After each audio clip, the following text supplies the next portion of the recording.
तो आइए बात करते हैं अब सुनामी की।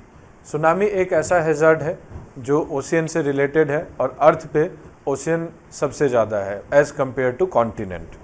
तो सुनामी होता क्या है? It is a series of large waves, extremely long wavelength and periodically usually generated by under sea disturbance. अब ये अंडर सी डिस्टर्बेंस जो बेसिकली होता है इसको हम अर्थक्वेक कह सकते हैं। इसके अलावा जो है और कोई खास मेजर कारण नहीं होता है।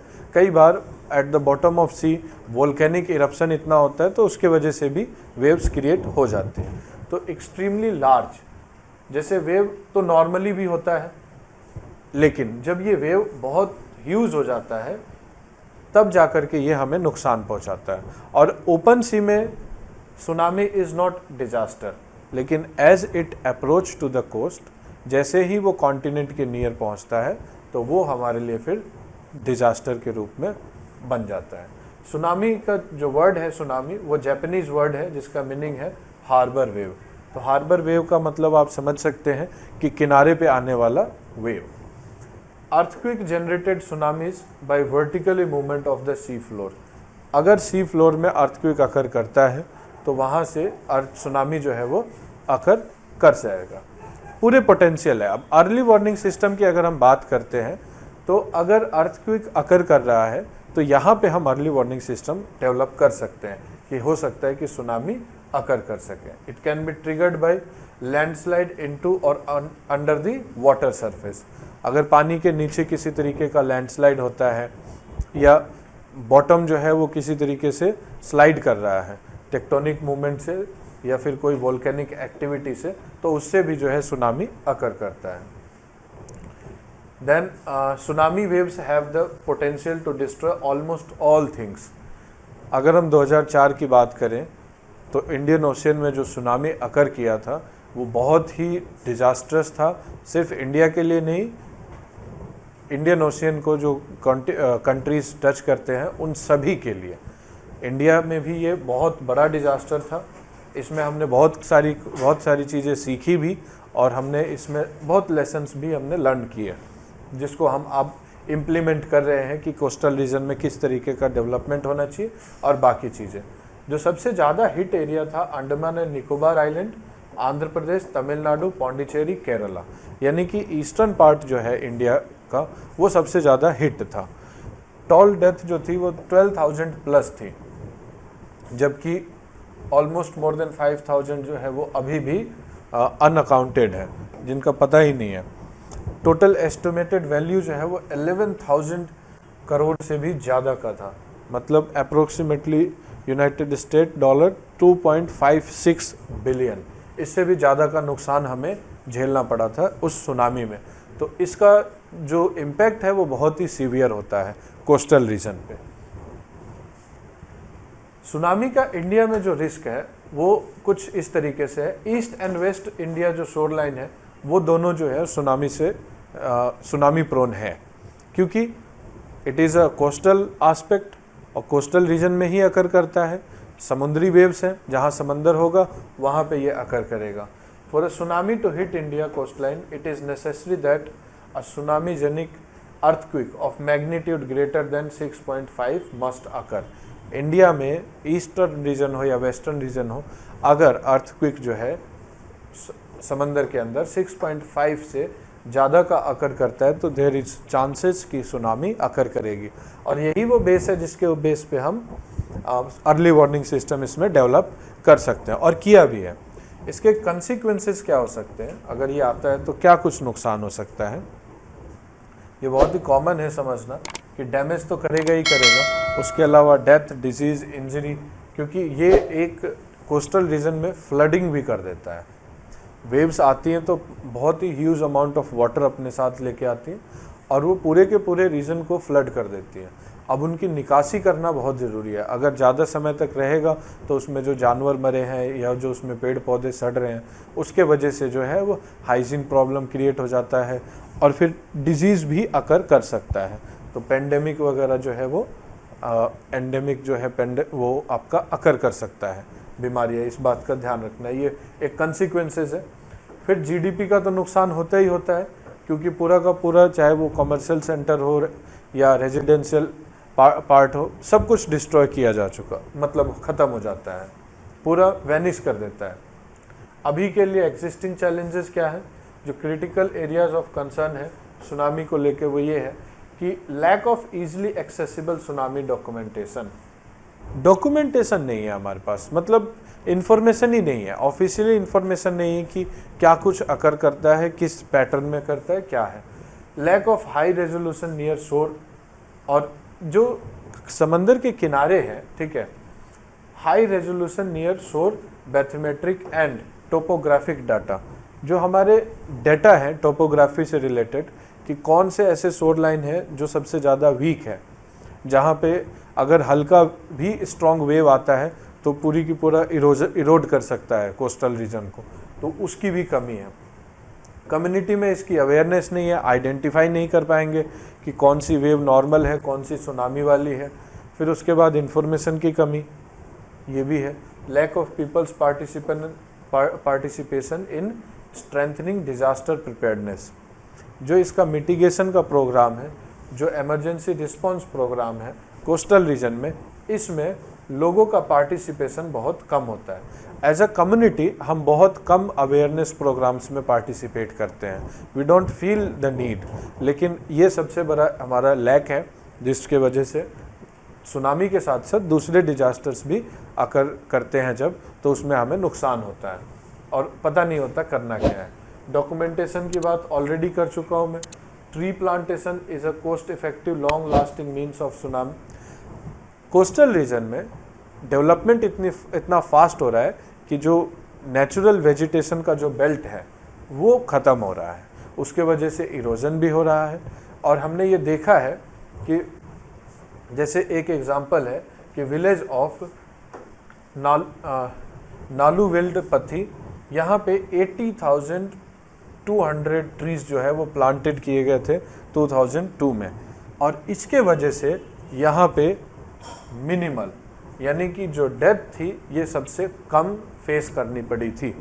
और कारण क्या था, रेजिस्ट किसने किया था, जैसे अर्थक्वेक में बात करी हमने कि अर्थक्वेक रेजिलिएंट या रेजिस्टेंस बनाना चाहे हमें अपने स्ट्रक्चर को, तो यहाँ पे ये एक डिफेंसिव वॉल के जैसा काम करते हैं।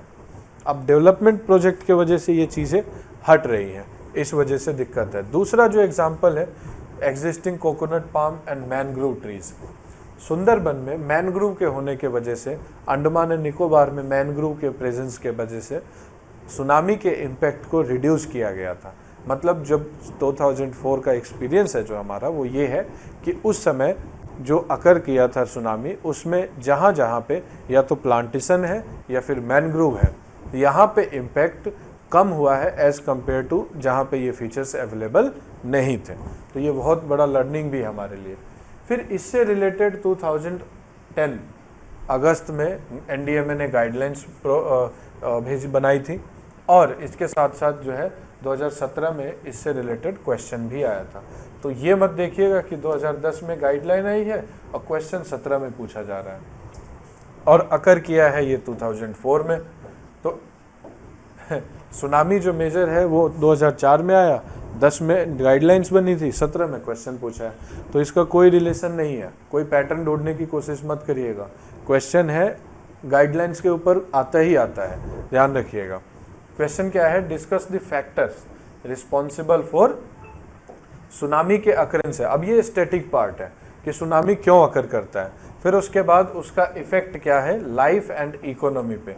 इकोनॉमी भी ध्यान दीजिएगा, इकोनॉमी वर्ड जो है ये जीडीपी वाला एस्पेक्ट है। 2017 में ये क्वेश्चन बना है क्योंकि सेंडाई फ्रेमवर्क 2017 के पहले का है और उसमें जीडीपी एक इम्पॉर्टेंट एस्पेक्ट है, इसलिए इसको इंक्लूड किया है।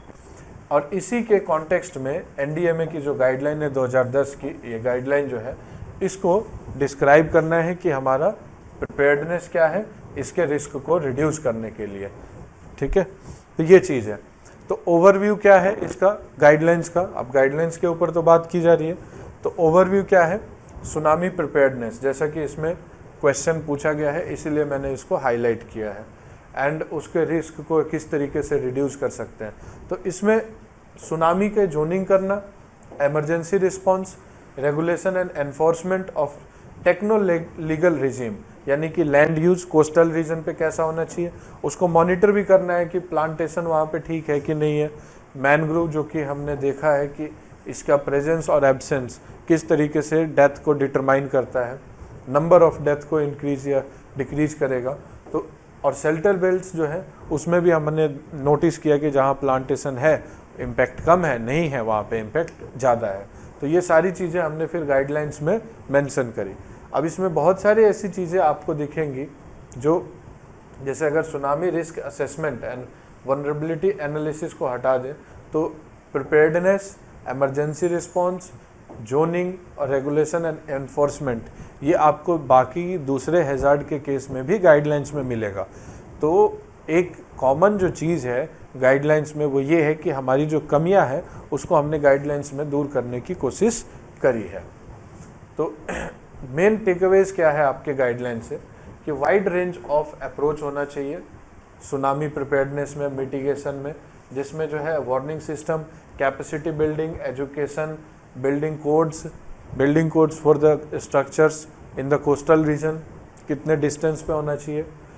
ये इम्पोर्टेंट स्टेप है क्योंकि कॉम्प्रिहेंसिव सुनामी रिस्क मैनेजमेंट अगर इंडिया में चाहिए तो उसको जो है हमें रेजिलिएंट स्ट्रक्चर्स को डेवलप करना है और उससे रिलेटेड बाकी एस्पेक्ट को भी डेवलप करना है, जैसे शेल्टर बेल्ट हो गया या मैनग्रोव प्लांटेशन हो गया।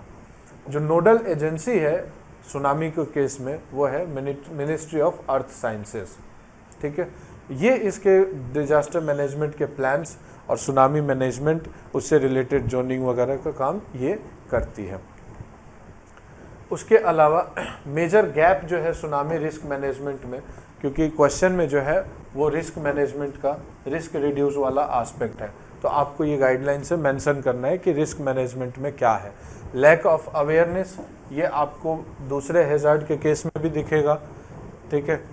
एंड फिर local population at risk must be able to recognise, ये लोकल पॉपुलेशन यहाँ पे वर्ड भले ही अलग किया गया है, ठीक है, तो ये ध्यान रखिएगा। आपको मैं बार बार इसलिए रिपीट कर रहा हूँ कि कल को अगर आपको याद भी नहीं रहता है कि क्या कुछ होना चाहिए गाइडलाइंस में, तो आप पर्टिकुलर नहीं बन के एक जनरल आंसर लिख सकते हैं जिसमें कम्युनिटी वाला पार्ट हो गया या लैक ऑफ अवेयरनेस हो गया, एजुकेशन हो गया, ट्रेनिंग हो गया, ये ऑलमोस्ट हर तरीके के गाइडलाइंस में मेंशन मिलेगा।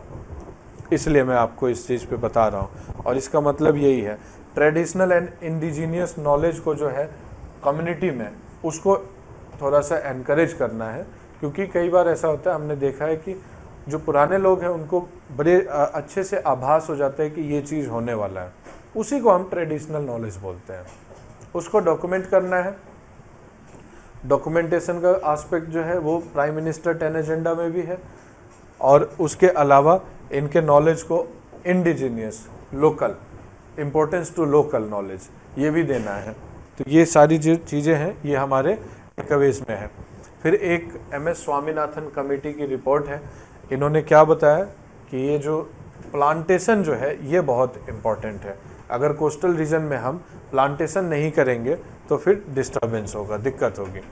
कोरल रीफ हो, ग्रास बेड्स हो, कोस्टल फॉरेस्ट हो, इन सबको प्रिजर्व करना है, क्योंकि इकोलॉजिकल डिसबैलेंस हुआ है कोस्टल रीजन पे, उसके वजह से इरोजन भी हुआ है और उसके साथ साथ जितने भी नुकसान है वो सीवियर हो गए हैं।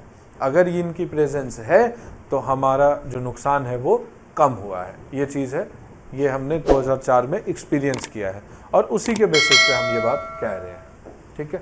सैंड ड्यून्स कुछ जियोमॉर्फोलॉजिकल फीचर्स है, जैसे sand dune, beaches, coastal clips, इनको भी प्रोटेक्ट करना है, चाहे वो पॉल्यूशन हो या इरोजन हो, दोनों ही केसेस में, okay. The hazard line of for the mainland coast of India will be mapped. Mapping और जोनिंग का पार्ट जो है, इसको कई बार हम जोनिंग भी बोलते हैं, तो ये चीज़ें करना बहुत ज़रूरी है। उसके अलावा मैपिंग जो है हैजार्ड लाइन का कि कितने इलाके तक, कितनी डेप्थ तक, कोस्टल रीजन में कितना डीप जो है सुनामी जा सकता है, तो उसकी मैपिंग करने के बाद, उसको रिकॉग्नाइज करने के बाद हम जो है मैनेजमेंट लेवल पे बात कर सकते हैं कि जो भी डेवलपमेंट वर्क है वो यहीं तक होना चाहिए, इसके बाद नहीं होना चाहिए, या हो तो फिर उसको किस तरीके से रेजिलिएंट बनाना है। ये सारी चीज़ें देखना है। फिर इंटर गवर्नमेंटल कोऑर्डिनेशन ग्रुप जो कि सुनामी वार्निंग सिस्टम और मिटिगेशन में हेल्प करेगा, ये भी हमने इस्टेब्लिश किया है। ये एक पर्टिकुलर पॉइंट है जो सुनामी के गाइडलाइंस में मेंशन है, ये आपको याद रहना चाहिए, ये उसमें नहीं होगा, ठीक है, कि इसको आप सभी हैज़ार्ड में मेंशन नहीं कर सकते हैं क्योंकि ये सुनामी स्पेसिफिक है। फिर मिटिगेशन के लिए हमने जो है हैज़ार्ड जोन्स डेवलप किए हैं 4। पहला जोन है जिसमें मैक्सिमम वाटर डेप्थ जो है 0.3 मीटर का है, फिर उसके बाद 3 to 6 metre, 9 metre plus and 6 to 9 metre. ये जो है जोन है कोस्टल रीजन में, जिसके बेसिस पे हम लोग जो है सुनामी को सुनामी मिटिगेशन के प्रोग्राम को इम्प्लीमेंट करते हैं। Assessment of vulnerability and risk, ये पहला एस्पेक्ट था जब स्टार्टिंग में जो डिजास्टर मैनेजमेंट का गाइडलाइंस को हमने स्टार्ट किया था, वो है। फिर उसके बाद अर्ली वार्निंग सिस्टम आता है। इसके ऊपर अगर पर्टिकुलर क्वेश्चन आ जाता है तो आप याद रखिएगा कि 17 station real time seismic monitoring network जो है वो हमने लगाया हुआ है, ठीक है। उसके अलावा data from these 17 broadband seismic field stations are transmitted, उसको हम रिसीव करते हैं, उसको एनालाइज करते हैं और फिर उसके बाद उसके बेसिस पे उसका पोटेंशियल मेज़र किया जाता है। और अगर कुछ ऐसा लगता है कि ये सीवियर हो सकता है या नुकसानदेह है, तो फिर उस इलाके में जहाँ पे ये चीज़ें हो रही हैं उस इलाके की कम्युनिटी को इन्फॉर्म किया जाता है और बाकी की तैयारियाँ की जाती हैं। ओके, तो ये चीज़ है। इसमें एक और चीज़ है बॉटम प्रेशर रिकॉर्डर, बीपीआरस। बीपीआरस क्या है? ये हाई एक्यूरेसी डिटेक्शन डिवाइसेस है जो कि सुनामी वेव्स को ओपन सी में मेज़र करती हैं। ये अर्थ के बॉटम में लगाया गया है। ये हमारे जो है अंडमान निकोबार यानी कि बे ऑफ बंगाल और अरेबियन सी दोनों जगह पे ही इंस्टॉल किए गए हैं और इसका एक ही काम है कि सुनामी को डिटेक्ट करता है और फिर इंफॉर्मेशन को ट्रांसमिट करता है। मिनिस्ट्री ऑफ अर्थ साइंसेज और मिनिस्ट्री ऑफ होम अफेयर्स इसको कोऑर्डिनेट करेंगे और उसके बाद में इससे रिलेटेड मिटिगेशन प्रोग्राम और prevention and rescue search operations start किए जाते हैं। कई बार सुनामी एंड साइक्लोनिक स्टॉर्म ये एक साथ जो है रिजल्ट मतलब आ जाता है, तो इसको भी थोड़ा सा हमें ध्यान रखना है। इसीलिए प्राइम मिनिस्टर 10 एजेंडा या सेंडाई फ्रेमवर्क में दोनों में एक बात कही गई है, multi hazard early warning system. मतलब कि एक ऐसा अर्ली वार्निंग सिस्टम डेवलप करना जिसमें कई तरीके के हैज़ार्ड को हम डिटेक्ट कर सकें और बता सकें, ठीक। तो इस तरीके से जो है ये गाइडलाइंस है आपका। Knowledge of tsunami risk is very poor, ये तो इन्फॉर्मेशन वाला पार्ट हो गया। अवेयरनेस वाला, lack of awareness. Simulation model such as TUNAMI N2 and MOST, ये एक इंस्ट्रूमेंट है जिसको सी वाटर जो है डिफरेंट सिनेरियो में इसको हमने नोट किया है। किस पर्पज़ के लिए कि इनअंडेशन कितना है आपका सी वाटर का और उसके बेसिस पे क्या कुछ नुकसान हो सकता है सी कोस्टल रीजन में, उसको डिटेक्ट करने के लिए। तो ये सारी चीज़ें जो हैं ये गाइडलाइंस में मेंशन्ड है। ये चीज़ें आपको पढ़नी है अच्छे से, तभी जाकर के आप इसके ऊपर एक अच्छा आंसर लिख पाएंगे। फिर एनडीएमए ने इनिशिएट किया है effort in collaboration with nodal agencies जैसे कि यूजीसी है, एआईसीटी, एमआईसी, ये सब टेक्निकल इंस्टीट्यूशंस हैं, पर्टिकुलर यूनिवर्सिटी ग्रांट कमीशन, ताकि जो एकेडमिशियंस है उनके इन्फॉर्मेशन को कोई नया अप्रोच वो डेवलप कर रहे हैं या कोई नई टेक्नोलॉजी डेवलप की जा रही है तो उन चीज़ों को हम इनकॉर्पोरेट कर सकें ताकि इसको टैकल कर सकें, मिटिगेट कर सकें। सुनामी वार्निंग ड्रिल्स, ये जो है कोस्टल रीजन में कंटिन्यूसली चलना चाहिए। ड्रिल जो है वो आपको अवेयर करता है कि किस तरीके से हम एक्ट करेंगे जब डिजास्टर या हैज़ार्ड आएगा। ये आपने कॉमनली देखा होगा कि कई बार बिल्डिंग में फायर वाला ड्रिल होता है, तो बिल्डिंग में प्रोन होता है कि आग लगना बहुत कॉमन है, या फिर कई बार हम अर्थक्वेक वाला भी ड्रिल करते हैं। तो उसी तरीके से ये ड्रिल्स होते हैं जिस पे हमें ध्यान देना है। फिर development of high quality education material, ये वही बात है, डॉक्यूमेंटेशन का भी पार्ट है। इसके साथ साथ अगर अवेयर होंगे तो ज़्यादा चीज़ों को हम मिटिगेट करने में एफिशिएंट रहेंगे। आईआईटी है, एनआईटी है, इंजीनियरिंग है, इन सभी को एनकरेज करना है कि कुछ नया टेक्नोलॉजी अगर वो डेवलप करें तो बहुत अच्छी बात है। Inland state must have their own coping capacities. Inland जो स्टेट्स है उनमें और जो कोस्टल स्टेट्स है दोनों का अपना अप्रोच होना चाहिए, मेडिकल प्रिपेयर्डनेस होनी चाहिए। आप अगर अब तक जितनी भी बातें कही हैं मैंने उनको सम अप करोगे तो मोस्ट ऑफ दी जो बातें हैं वो हमारी कमियां हैं और हमें क्या करना चाहिए, ये दो चीज़ें हैं। तीसरा जो एस्पेक्ट आता है इसमें वो ये है कि आप किस तरीके से, अब सुनामी है तो उसको हम लैंडस्लाइड वाले केस में तो नहीं रख सकते, तो वो एक पर्टिकुलर मेजर है जो सेपरेट होगा, बाकी तो कॉमन रहेंगे। ठीक है, बीआईएस है, अर्थक्वेक में भी बीआईएस का रोल है और इसमें भी है। Draft standard entitle criteria for tsunami resistant design of structure. Earthquake के केस में अर्थक्वेक रेजिस्टेंस था, तो ये चीज़ें आपको ध्यान देनी है। Sea front shall be prioritised. जो सी फ्रंट है उसको पहले प्रायोरिटी दो, उसमें जो भी है स्ट्रक्चरल डिजाइन में चेंज करना है या रेट्रोफिटिंग करना है वहाँ पे। Implementation of integrated coastal zone management, ये बहुत ही क्रूशियल पार्ट है। कोस्टल जोन मैनेजमेंट जो है ये हमारा बहुत नुकसानदेह वाला एरिया है, क्योंकि टूरिज्म बढ़ने के वजह से कोस्टल जोन का जो डेवलपमेंट है वो अनकंट्रोल्ड है, वो हमें नुकसान पहुंचा रहा है, क्योंकि उसके वजह से डिफॉरेस्टेशन हो रहा है और डिफॉरेस्टेशन सुनामी के केस में सबसे बड़ा रिस्क इंक्रीज करने वाला फैक्टर है, जबकि अगर फॉरेस्ट रहेगा तो रिस्क जो है वो रिड्यूस हो जाएगा।